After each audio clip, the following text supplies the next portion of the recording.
We got to hear a lot of talk over the first month of the year about how, oh my God, San Jose, Chicago, they're actually good teams. The rebuilds are working quicker than usual.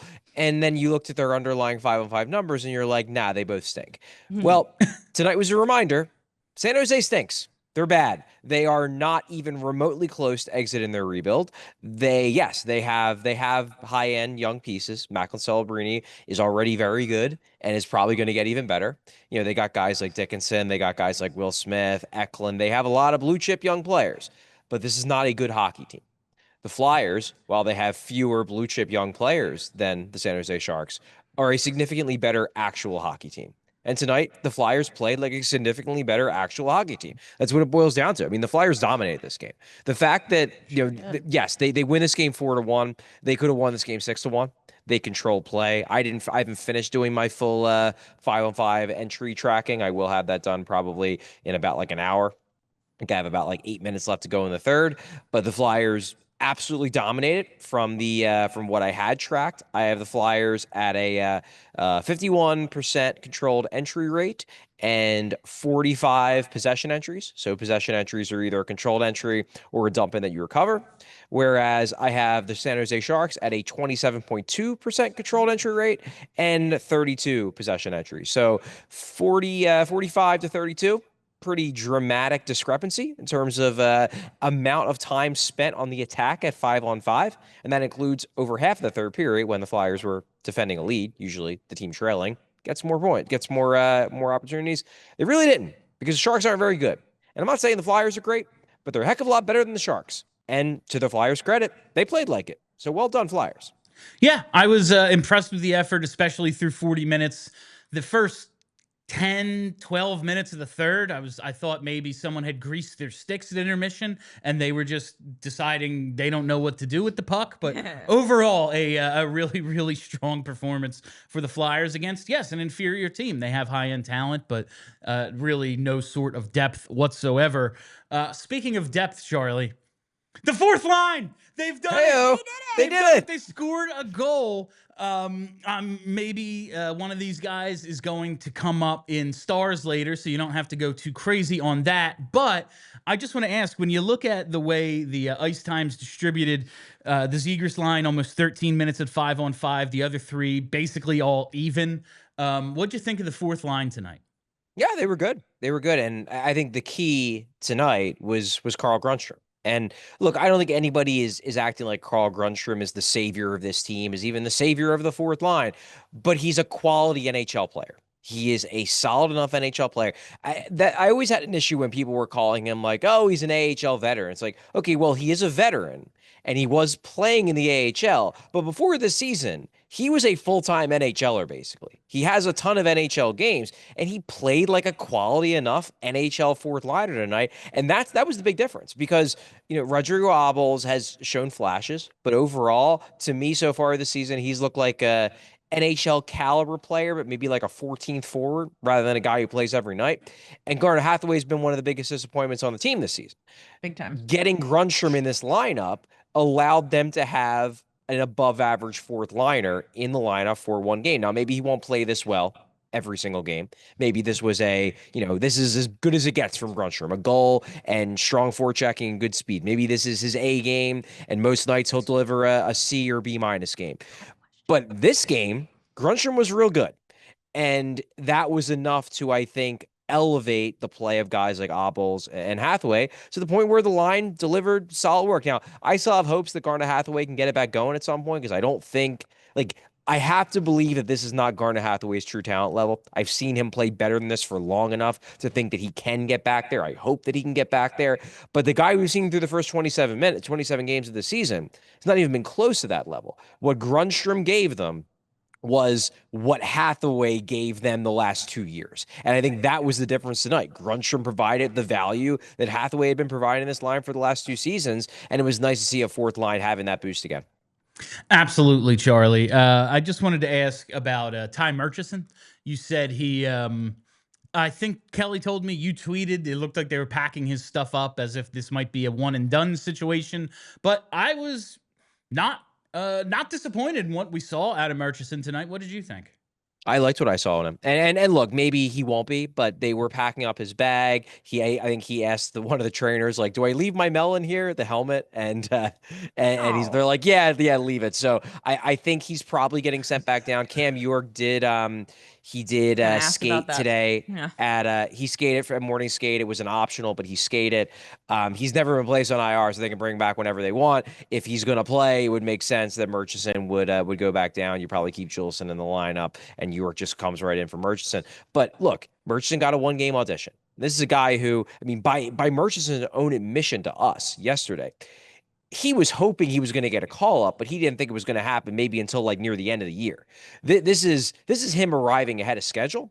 This is a guy who didn't score that much in college. This is a guy who has largely been getting bottom half of the lineup minutes in the AHL. Now, according to Matt, he's done very good, very well in those minutes. He's been impressive, but it's not like he's been getting top pair minutes. It's not they've been piling the ice time onto him at the AHL level. So for him to get this look, it's a little bit of a surprise. He's a little bit ahead of schedule. He didn't look like a guy who's ahead of schedule. He looked like a guy who belongs. And that's what Travis Konechny said.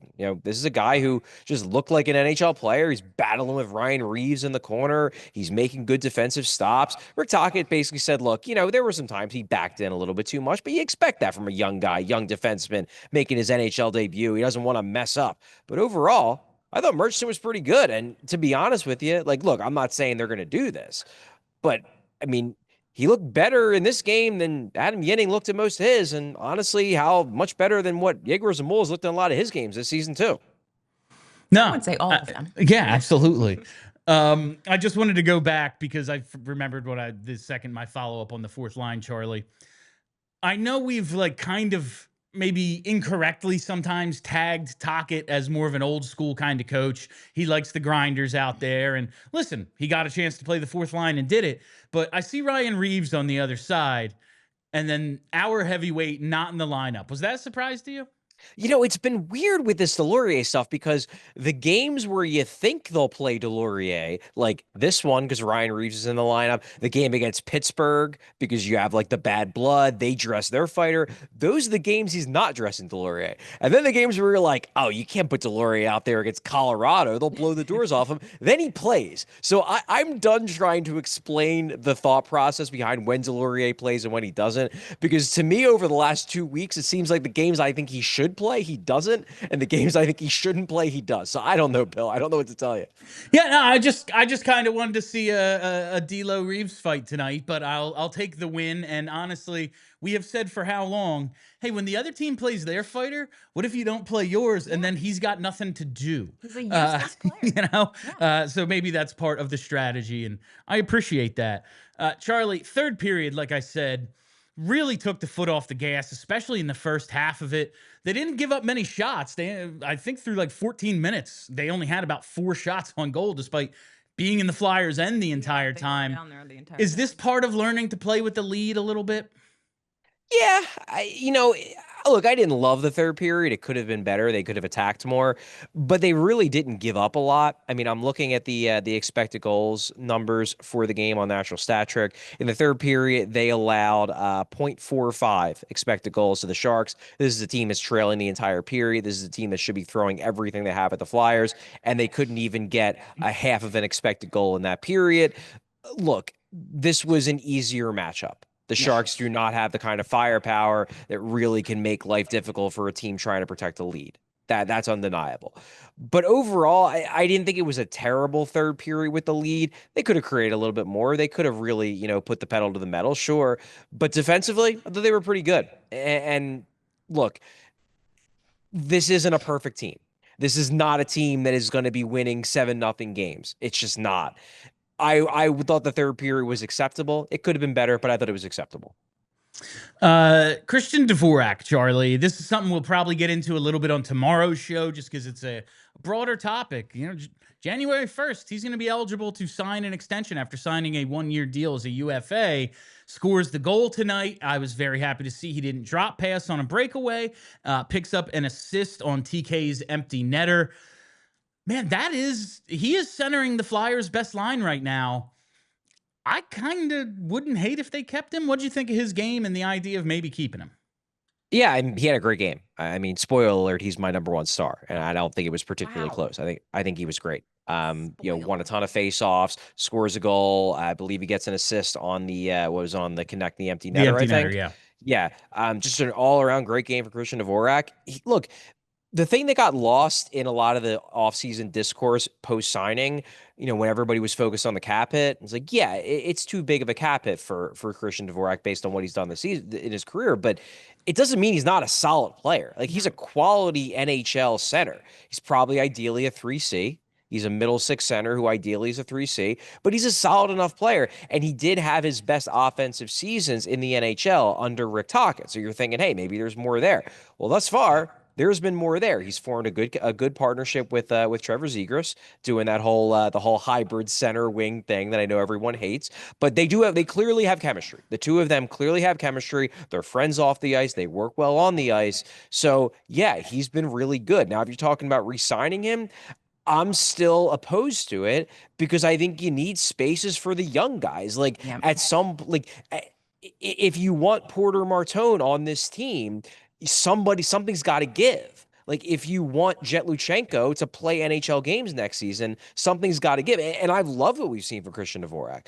But the problem is like, you need spaces. So unless you're going to make a big trade or multiple big trades and move some forwards out to clear some spots for Martone and Alex Bump and Jet Luchenko and Denver Barkey, like, you can't bring back everybody. And they've signed a bunch of guys. So you can't have everybody when this, like, look, I'm happy with what the Flyers have done this year. I really am. I think they're performing above my expectations. They're in the playoff mix. They have a good record. But I don't think anybody looks at this team as currently constituted and is like, yup, this is a team where we got to bring everybody back because it's good enough. No, they need to be better. And the way you get better is you replace guys currently on the roster with players who are better. I love what we've gotten from Christian Dvorak. He has been a really good signing. Honestly, he might be playing well enough that he's worth that cap hit that we all thought was enormous. But I just think that unless you're going to take unless you're going to excise some big pieces from this forward core going into next season, you need to open up spaces for some of these prospects somehow. And Dvorak's just the most obvious guy to remove to have a spot for Luchenko or Martone or Bump.